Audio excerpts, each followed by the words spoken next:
সিনেমাটা শুরু হচ্ছে একটি ট্রাক কন্টেনার, যেখানে কন্টেনারগুলি ট্রাক থেকে তুলে তুলে রাখছে। একটি কন্টেনার তুলে রাখতে গেলে ওভারলোড দেখাচ্ছে। সেই কন্টেনারটি নিচে তুলে রাখতে গেলে সমস্ত কন্টেনারগুলি উল্টে পাল্টে পড়ে যাচ্ছে। আর ওই কন্টেনারটির গেটটি খুলে সমস্ত চন্দন কাঠগুলি পড়ে গেল। আর স্টাফেরা দৌড়ে এসে বলছে, এ কি হলো, কি হলো, সব ফেলে দিলে? যে কন্টেনার রাখছিল সে বলছে এটি ওভারলোড দেখাচ্ছে। তার মধ্যে থেকে একজন ফোন করছে। তারপর সেখানে কয়েকটা গাড়ি চলে আসছে, আর গাড়িগুলি থেকে অনেক মাফিয়া গুন্ডা নামছে। ওদের যে হেড, সে এগিয়ে এসে বলছে, কি হয়েছে, আমাদের ফোন করে ডাকলি? সে বলছে, দেখো কন্টেনারের মধ্যে কি আছে। একজন বলছে একটা বডি পড়ে আছে। সে বলছে পায়ে দড়ি বেঁধে উপরে তুলে ফেলার সঙ্গে সঙ্গে বলছে, কে তুই, কি করছিস? কন্টেনারের মালিককে ধরে নিয়ে আয়। কন্টেনারের মালিক এসে বলছে, নমস্কার স্যার, কি হয়েছে, এ কে, এখানে কি করছে? সে জিজ্ঞাসা করছে, বলছে যে, এ তুই কে? আমি জানি না এ কে। এই বলার সঙ্গে সঙ্গে মাথায় এক চাটা, তুই জানিস না কি করে ঢুকলো কন্টেনারে? এই রকম কেন করছিস, নাম বল তোর। এইটা বলার পর তার পকেট থেকে একটি কাগজের টুকরো পড়লো জলে। সেটা তুলে একজন বলছে, পুষ্পা। সেটা শুনে সবাই অবাক হয়ে তাকিয়ে বলছে, সবাই রেডি হয়ে যাও মারার জন্য। এটা শুনে পুষ্পার একটা চোখ খুলে যায়। জামার ভেতর থেকে কুড়াইটি বার করে ডান হাতে ধরেছে, আর ঝুলন্ত অবস্থায় এদিক ওদিক দুলতে দুলতে পায়ের দড়ি দিকে টেলাপ, নিচে নামতে নামতে একজনের বুকে লাত। সে ছিটকে পড়লো আরো 4-5 জনকে নিয়ে উল্টে পাল্টে। কুড়ালটাকে স্টাইলে ধরে মারার জন্য রেডি। পুষ্পা জাপানি বলছে, কেমন আছো তোমরা, ভালো তো? এই বলে একজনকে এক কোপ, পাশে আরেকজনকে আরেক কোপ, আরেকজনকে বুকে লাত মেরে উল্টেতে শার্টটা খুলে নিয়ে পড়ে নিল। কন্টেনারের মালিক বলছে, জাপানে বলছে, এই তুই একটা কথা বল, তুই জাপানি শিখলি কি করে? পুষ্পা বলছে, কন্টেনারের ভিতরে 40 দিন ধরে মশামাছি গুনতাম।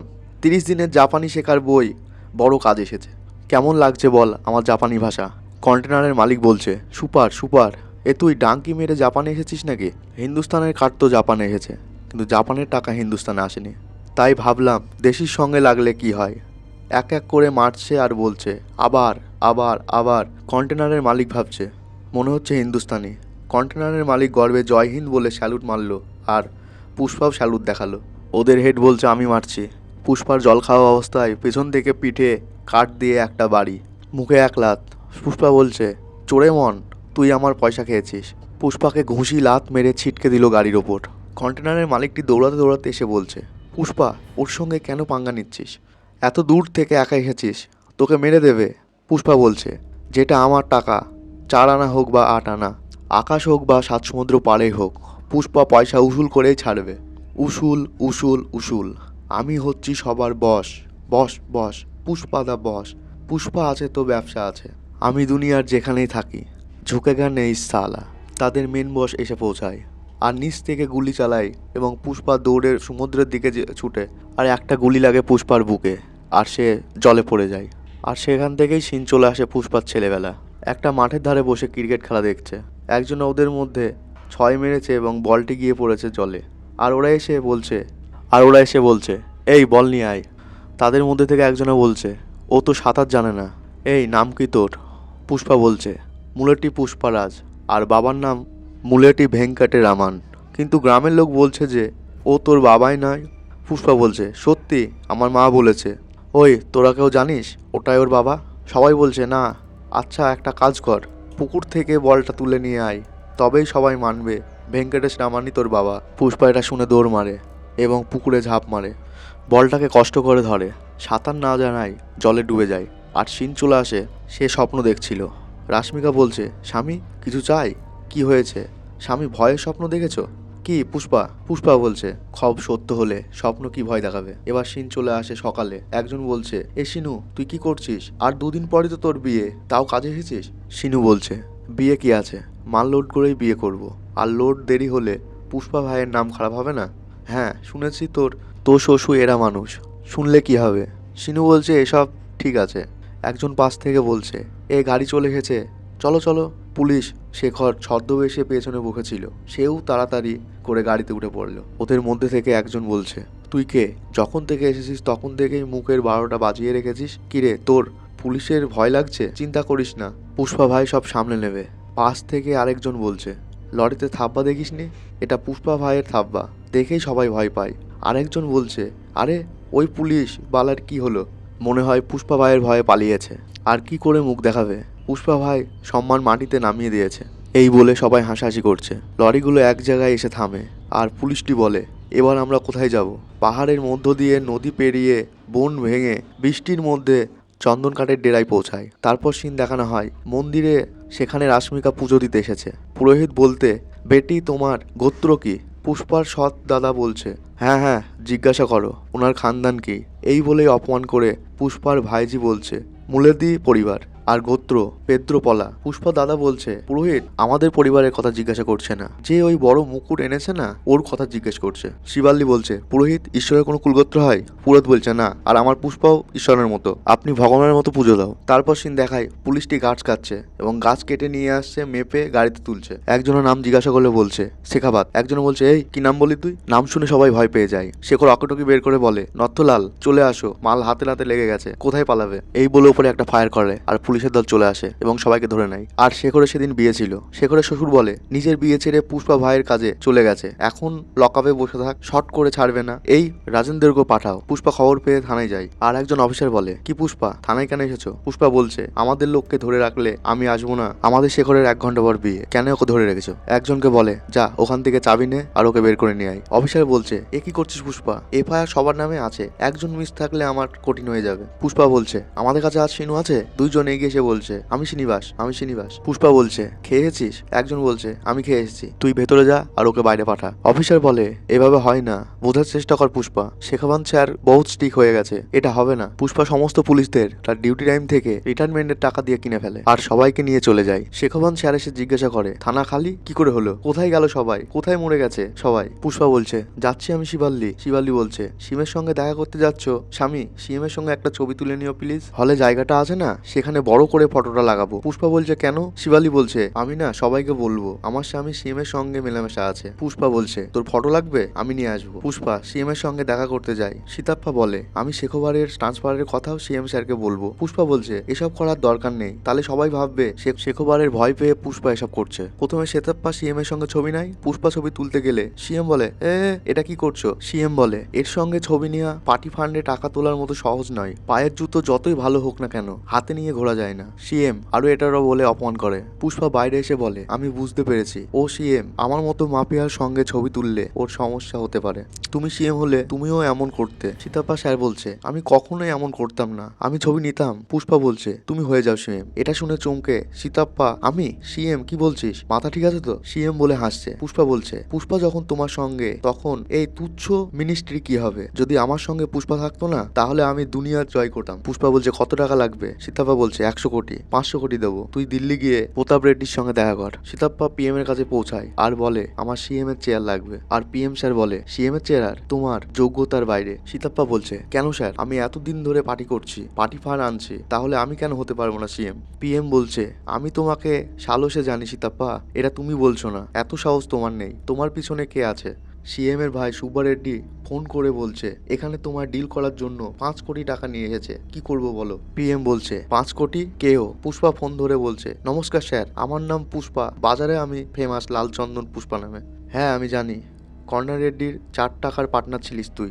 পুষ্পা বলছে, আমিও কথা বলছি খাদানের লালিগুন্ত, তোমার কি সমস্যা দাদা? পিএম বলছে, 5 কোটি কেন নিয়ে এসেছিস? পুষ্পা বলছে, তোমার জন্য না দাদা, তোমার ভাইয়ের জন্য, তোমাকে ফোন লাগানোর ফিজ এটা, তোমার জন্য নরম সোফা পাঠিয়েছি, দেখো একদম পেনসিফের সোফা, 25 কোটির। পিএম বলছে, কোন টেন্ডার চাই তোর, কপার না কয়লা, আর এই স্টেটের কোন জায়গায়? পুষ্পা বলছে, আরে আমার গোটা স্টেট চাই, সীতাপ্পাকে সিএম বানাবো, তোর বলাতে এসব হয়ে যাবে? পুষ্পা বলছে, কেন হবে না? সিএম বলছে, এই আদমি কে সীতাপ্পা? না পয়সার পরবা আছে, না পাওয়ারের নেশা, মনে হয় এর কোনো গভীর চোট লেগেছে, এই জন্য সব করতে পারে। পুষ্পা টাকার জন্য ইন্টারন্যাশনালের সঙ্গে ডিল করতে যায়। পুষ্পাকে ফটাফট ডিলের কথা বলে। মিনিমাম 100 কোটির এই ছোটখাটো ধান্দা 100 থেকে 200 টন ইন্ডিয়াতে যে কেউ দিয়ে দিত। একজন বলছে, ফোন কর না শিবা, 100 টন কেন, 10 টন কিনে দেখা, আমি এখনই ফোন করছি। মুরগান, ফোন করেছিলাম 10 টন মালের জন্য। মুরগান, ঠিক আছে একটু দাঁড়াও, দিয়ে মুরগান পুষ্পাকে ফোন করে। পটেল ভাইকে ফোন করলে পটেল ভাই আবার পুষ্পাকে ফোন করে। আরেকজনকে ফোন করলে সে বলে, দাদা আমি একটি ফোন নাম্বার দিচ্ছি। শিবা বলে, এই পুষ্পার নাম্বার দিচ্ছিস নাকি? 2000 টনের ডিল হয় 5000 কোটিতে। পুষ্পা বলে, আমার 4900 কোটি লাগবে। 100 কোটি কম কেন? পুষ্পা, মাল সব নেই নাকি? 100 কোটিতে শিবার হেলিকপ্টার কিনে নেয়। নেয়। পুষ্পা সমস্ত সিন্ডিকেটের সদস্যকে ডেকে এনে বলে 2000 টন মাল লাগবে। একজন বলছে শেখাবত আমাদের মাল ধরার জন্য বসে আছে, এই সময় সমস্ত মাল নিয়ে আসা ঠিক হবে? ঠিক ভুলের ব্যাপারে পুষ্পা ভাবে না, যা পুষ্পা ভাবে সেটাই ঠিক হয়ে যায়। শেখাবাত ব্রিজে অবরোধ করে দাঁড়িয়ে আছে। শেখাবাত বলছে নাথুলাল বড় ঠান্ডা লাগছে। নাথুলাল বলছে জিবে বোতল আছে স্যার। শেখাবাত স্যার বলছে বাইরের গরম করতে হবে। সবাই পেট্রোল নিয়ে গিয়ে গাড়িতে ঢালতে লাগে। আর কুপ্পারাজু বলছে এ কি করছিস, পাগল হয়ে গেছিস? 300 কোটির মাল আছে, আগুন লাগিয়ে দিবি? সিন্ডিকেটের মাল ধরার মানে জানিস তো? শেখাবাত স্যার ভুলে গেছেন পুষ্পা তোমাকে নাঙ্গা করেছিল? এ কথা বলার সঙ্গে সঙ্গে লরিতে গুলি মেরে আগুন ধরিয়ে দেয় আর বলে চিল্লাচ্ছিস কেন, আগে ভয় পেতে শেখ। এই বলে ব্রিজ থেকে কুপ্পারাজুকে ফেলে মেরে দেয়। কুপ্পারাজুকে শ্মশানে সৎ কাজের জন্য সীতাপা চন্দন কাঠ দিয়ে মুখে দুধ গঙ্গা জল দিয়ে তখন সিন্ডিকেটের সদস্যরা বলে সিনু বলছে আমি তো বলেছিলাম পুষ্পাকে সিন্ডিকেটের দায়িত্ব দিও না, আমার কথা তখন কেউ শোনোনি। সবাই বলে সীতাপ্পাজি পুষ্পা শেখরের মধ্যে মীমাংসা করাও, না হলে আমাদের সবাইকে মরতে হবে, পয়সার থেকে জীবনের দাম অনেক বেশি। সীতাপ্পা এসপির কাছে গিয়ে বলে কি চাই তোর? এসপি বলে এমন কিছু করো যাতে আমার আত্মা ঠান্ডা হয়। পুষ্পাকে বলে দেবো তোকে সরি বলতে। তোমার কথায় পুষ্পা আমাকে সরি বলবে? সীতাপ্পা বলছে আমার জন্য পুষ্পা সব কিছু করতে পারে। সীতাপ্পা পুষ্পাকে বোঝায় এবং মেলায় নিয়ে এসপির কাছে এসে বসে। সীতাপ্পা বলে আরে বলে দে, 2 অক্ষরের ব্যাপার, পুষ্পা সবাই দেখছে তোকে। পুষ্পা বলে শেখাবাত স্যার সরি। শেখাবাত স্যার কথাটি রেকর্ড করে আর বলে দিয়েছে শুনেছেন মন্ত্রীজি, পুষ্পা সরি বলে দিয়েছে।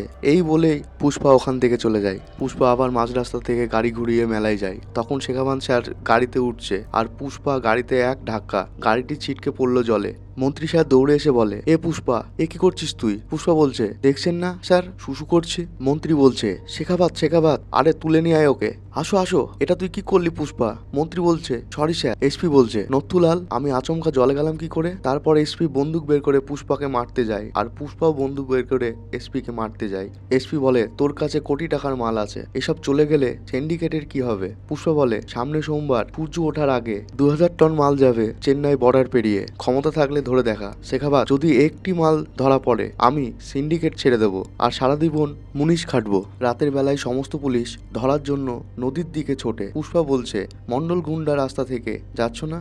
হ্যাঁ। রাস্তা ক্রস করতে একজন পুলিশ বলছে স্যার আমি দেখে ফেলেছি মন্ডল খন্ডা রাস্তায়। এসপি স্যার বলছে ওদিক দিয়ে যাও। হ্যাঁ স্যার আমি যাচ্ছি। কেশব ফোন করে বলে পুলিশ চলে এসে ভাও। পুষ্পা বলছে এখন কোথায় আছিস? পুষ্পা দুজনকে ফোন করে রাস্তায় হাতি দাঁড় করিয়ে দিতে বলেছে। তারা আর রাস্তা দিয়ে যেতে পারে না, অন্য রাস্তা ধরে নদী দিয়ে পুলিশের গাড়ি যেতে লাগে। পুষ্পা ইঞ্জিনিয়ারকে ফোন করে বলে নদীতে জল ছেড়ে দাও। ইঞ্জিনিয়ার নদীর বাঁধ খুলে দেয় আর নদীতে জলে ভর্তি হয়ে যায়। পুলিশের গাড়ি বন্ধ হয়ে যায়। এসপি জঙ্গল দিয়ে সেই রাস্তায় পৌঁছে যায় আর রাস্তায় বেলগাড়ি দেখে রাস্তা আটকে দেয় আর রাস্তার সামনে বন্দুক নিয়ে দাঁড়িয়ে থাকে। কেশব ফোনে পুষ্পাকে বলে এসপি গুলি চালাচ্ছে। পুষ্পা বলে সবাই লরি থেকে লাফ মার আর পালা। এসপি লরির চাকায় গুলি মারে আর লরি ঘুরে উল্টে ছিটকে যায়। এসপি সব মাল ধরে ফেলে আর হাসতে লাগে। পরের দিন সকালে সিনু বলে এসব চন্দন না সেন্ডা। এসপি বলে সেন্ডা কি? সিনুর বউ বলে যেমন সিনু আর তুমি পুরুষের মতো দেখতে কিন্তু পুরুষ না। একজন বলছে বর্ডারের দিকে বেলগাড়ি যাচ্ছে। এসপি দৌড় মেরে বাইরে এসে দেখছে বেলগাড়ি সারি সারি বর্ডারের দিকে যাচ্ছে। বেলগাড়ির চাকায় একটি পায়া খুলে ঘুষে দেখে বলে গাড়িগুলি চন্দন কাঠের ছিল। পুষ্পা বর্ডারের ওপর থেকে ইশারায় বলে কি হলো এসপি স্যার? এসপি স্যার বলছে এক টুকরো মাল হাতে লাগলে তুই সিন্ডিকেট ছেড়ে দিবি বলেছিলিস, দেখ আমার কাছে পুরো বেলগাড়ি আছে, এবার তুই সারা জীবন মুনিশ খাটবি। পুষ্পা বলে ওয়াইল্ড ফায়ার আমি। আর বেলগাড়িটি বাস্ট করে। গ্রামের কুলদেবীর পুজোতে পুষ্পার ফ্যামিলি নিয়ে পুজো দিতে যায় আর মন্দিরে শিবাল্লি মাথা ঘুরে পড়ে যায় আর সবাই জানতে পারে যে শিবাল্লি মা হতে চলেছে। পুষ্পা কালিমার রূপ ধরে নাচতে লাগে। শিবাল্লি বলে এমন করছো কেন? পুষ্পা বলে সন্তান হলে বংশের পরিচয় দিতে পারবো না আমি, এই বলে কাঁদতে লাগে। এর মধ্যে কয়েকজন মেলায় ভৈরবী সেজে পুষ্পার ভাইজির সঙ্গে নোংরা ব্যবহার করতে লাগে। একজন পাল্লু খুলে দিতে গেলে পুষ্পা এসে পাল্লু ধরে বুকে লাথি মারে, তারপর মারামারি শুরু হয়ে যায়। মেলাতে ভয়ঙ্কর তাণ্ডব শুরু হয়ে যায়। এমন তাণ্ডব করে সবাইকে ধুয়ে দেয়। গুন্ডাগুলিকে হাফ টাক করিয়ে গলায় জুতোর মালা ঝুলিয়ে গাধায় বসিয়ে বাইরে বের করে দেয়। পুলিশেরা বোর্ডে এসে মাল খুঁজতে লাগে। পুলিশগুলি বলে এসপি স্যার মাল কোথাও নেই। শেখাবাত তখন দৌড় মেরে জলে লাফ মারে আর জলের ভেতরে বোটগুলির নিচে দেখে সমস্ত বেলগাড়ি বাঁধা আছে। তখনই সবাই বোট ছেড়ে দেয়। শেখাবাত স্যারও বোটগুলির পেছনে ধাওয়া করে আর বোটগুলি শ্রীলঙ্কার বর্ডার পার করে দেয়। এরা যেতে গেলে শ্রীলঙ্কার আর্মিগুলি চালায় আর তারা বর্ডার পার করতে পারে না। দূরবীন দিয়ে দেখে শ্রীলঙ্কায় পুষ্পা দাঁড়িয়ে আছে। পুষ্পা ইশারায় বলছে ঝুঁকাকে নেই সালা, সমস্ত মাল বিক্রি করে দেয় আর সমস্ত টাকা সবাই ভরে এমএলএদের দিয়ে সিএম উল্টে দেয় আর সীতাপ্পাকে সিএম বানিয়ে দেয়। সিএম পুষ্পার বাড়িতে আসে। সীতাপ্পা বলে, আরে কি ব্যাপার শিবাল্লি, রান্নাঘরে পরোটা পাল্টানোর মতো সিএমই পাল্টে দিলি। আমি সিএম হলাম কি করে জানিস? তোর একটা ছবি তোলা নিয়ে। শিবাল্লি খাবার দিয়ে বলছে, কেমন হয়েছে খাবার, খেয়ে বলুন। সীতাপ্পা বলছে, শোন বেটা, আজকের পর থেকে তোর যা লাগবে আমাকে বলবি। আরে তোর সঙ্গে তো ছবি তোলা হয়নি, আয় ছবি তুলি। পুষ্পা বলছে, আমি এসব ছেড়ে দেবো, আর তোর ছেলের সঙ্গে থাকবো। আর তখনই পুষ্পাকে বাইরে থেকে রাখছে। পুষ্পা গেট খুলে দেখে তার মা বলছে, পুষ্পা তোর বৌদি এসেছে, আমাদের কাবেরীকে কে যেন তুলে নিয়ে গেছে। পুষ্পার মা বলছে, আর তোর দাদার কাছে ফোন করে 2 কোটি টাকা চেয়েছে, আর তোর দাদাকে টাকা করে গ্রামে ঘুরতে বলেছে, এটা না করলে তোর ভাইজির ইজ্জত নিয়ে নেবে। পুষ্পার মা বলছে, আমাদের পরিবারের মেয়ে, তুই কিছু কর পুষ্পা। পুষ্পা কিছু না বলে ঘরের গেট লাগিয়ে দেয়। পুষ্পা কিছুক্ষণ পর গেট খুলে কাঁধে বন্দুক নিয়ে বাইরে বেরিয়ে আসে। শরৎ বলছে, বৌদি চিন্তা করো না, পুষ্পা ভাই সব সামলে নেবে। পুষ্পা ঘর থেকে বেরিয়ে এসে গাড়িতে চেপে নিউজ স্টুডিওতে চলে যায়। শরৎ বলে, ম্যাডাম সরে যান, আজ পুষ্পা ভাই নিউজ বলবে। পুষ্পা বলছে, আমার নাম হচ্ছে পুষ্পা, সোজা পয়েন্টে আসি। মেয়ে তুলে নিয়ে যাবে, আমার বাচ্চাকে তুলে নিয়ে যাবে, এত দম? শুনে নে হারামখোর, আমি ওয়ার্নিং একবার দিই, কান খুলে শোন। এই সময় থেকে তোদের 1 ঘন্টা সময় দিচ্ছি। আমার বাচ্চাকে যেভাবে তুলে এনেছিস সেভাবেই রেখে যা। যদি আমার বাচ্চার এক টুকরো সমস্যা হয়, কালী মায়ের দিব্যি কেটে বলছি, যেভাবে পাঁঠা বলি হয় সেভাবে রাপ্পা রাপ্পা কাটবো। এই বলে বাইরে বেরিয়ে এসে বলে, সবাই কান খুলে শুনে নাও, ওই কামিনাদের 1 ঘন্টা সময় দিয়েছি, আর তোমাদের খোঁজার জন্য 30 মিনিট সময় দিচ্ছি। সব গা, সব রোড, সব গলি, সব আড্ডা, চিরুতরে চাপা চাপা ছান মারো। সব রাস্তায় চেকপোস্ট লাগাও, পুলিশ গাড়ি, মন্ত্রীর গাড়ি, সব গাড়ি তাল্লাশি নাও। যতক্ষণ মেয়ে পাওয়া যাচ্ছে না ততক্ষণ চিত্তুর জেলার বর্ডার বন্ধ করে দাও। সীতাপ্পার কাছে পিএম আসে, বলে, তোর চিত্তুরে কি হচ্ছে জানিস? সীতাপ্পা বলছে, পুষ্পার ভাইজিকে গুন্ডারা তুলে নিয়ে গেছে। পুষ্পা একদম ফায়ার হয়ে আছে। পিএম বলছে, তুলে নিয়ে গেছে অন্য কেউ না, আমার ভাইয়ের ছেলে বুগ্গা রেড্ডি, আর আমাদের পরিবারের একমাত্র বারিশ। আমার আর আমার ভাইয়ের টাকা জুয়ায় লাগায়। কিছুদিন আগেই রেপ কেস থেকে ওকে বের করে এনেছি। সীতাপ্পা পুষ্পাকে ফোন করে বলে, এই মেয়েটাকে আর কেউ তোলেনি, প্রতাপ রেড্ডির ভাইপো তুলেছে। পুষ্পা বলছে, আচ্ছা প্রতাপ রেড্ডিকে ফোন করে বল ওই মেয়েটা যেন এক টুকরো কিছু না হয়, তাহলে ওকে মারতে হবে, ফালতু ফালতু জীবন যাবে ওর। সীতাপ্পা বলছে, এ পুষ্পা, এটা তুই কি করছিস? আমার কথা শোন, এই মামলা থেকে দূরে থাক, তাছাড়া ও তোকে ভাই মানে না, আর তুই ওকে দাদা, বাদ দে না, তোর কি? পুষ্পা বলছে, কিন্তু ওই মেয়েটি তো আমাকে কাকা মানে, আশা করে বসে থাকবে, বাঁচাবো আমি ওকে। ও আমাকে কাকা কাকা বলে ডেকেছে, কিন্তু আমি কখনো সাড়া দিইনি। আজকে কিছু না করলে ভালোবাসার দামই থাকবে না। পুষ্পা বলছে, যদি ওই মেয়েটির কিছু হয়, আমি ওর এমন অবস্থা করব, চিতা দিতেও বাঁচবে না, সালা পুড্ডার ছান্ডু সালা। বুগ্গা পুষ্পাকে ফোন করে বলে, 10 কোটি দে আর তোর ভাইজিকে নিয়ে যা। পুষ্পা হেলিকপ্টারে যায় আর ওখানে টাকার সোপাটা ফেলে দেয়। পুষ্পাকে দেবীমার কাপড় পরিয়ে দেয়, পুষ্পার হাত পা বেঁধে দেয়। পুষ্পার সামনে পুষ্পার ভাইজির শাড়ি খুলতে লাগে। বুগ্গা পুষ্পাকে বলে, মেয়েটার কিছু হলে রাপ্পা রাপ্পা কাটবি সালা। মেয়েটার ব্লাউজের একটা হাত ছিঁড়ে দেয় আর পুষ্পা রেগে গিয়ে মারতে লাগে। হাত পা বাঁধা থাকার জন্য এক এক জনকে গলায় কামড়ে টুটি ছিঁড়ে দেয়। এক এক করে সবাইকে রাপ্পা রাপ্পা কাটতে লাগে। বুগ্গা রেড্ডিকে কাটতে যাবে, তখন কেশবরা এসে আটকায়। পুষ্পার ভাইজি আটকায়, ত্রিশূল দিয়ে বুগ্গা রেড্ডিকে হত্যা করে। পুষ্পা বলছে, যেই হোক মেয়েদের গায়ে হাত দিলে রাপ্পা রাপ্পা কেটে ফেলবো। বুগ্গার বাবা চলে আসে আর বুগ্গা বলে চেঁচিয়ে ওঠে। বুগ্গা রেড্ডির বাবাকেও মেরে দেয়। পুষ্পার দাদা পুষ্পার বাড়িতে আসে তার মেয়ের বিয়ের নেমন্তন্ন করতে। শিবাল্লি বলে, স্বামী তোমার দাদা এসেছে। পুষ্পার দাদা তার সব অন্যায় স্বীকার করে নেয়। খুশিতে কাঁদতে লাগে। বিয়েতে যায় আর তার দাদা বুকে জড়িয়ে কাঁদতে লাগে। পরিবারের মিল হয়ে যায়। পিএম ফুলের সাজিতে বোম ফিট করে বিয়ে বাড়িতে পাঠিয়ে দেয়। পরিবারের সবাই ছবি তুলছে। ঠিক তখন একজন পাহাড় থেকে একটা বোতাম টিপে আর বিয়ে বাড়ির মণ্ডপ বাস্ট হয়, আর এখান থেকেই পার্টিটি শুরু হয়।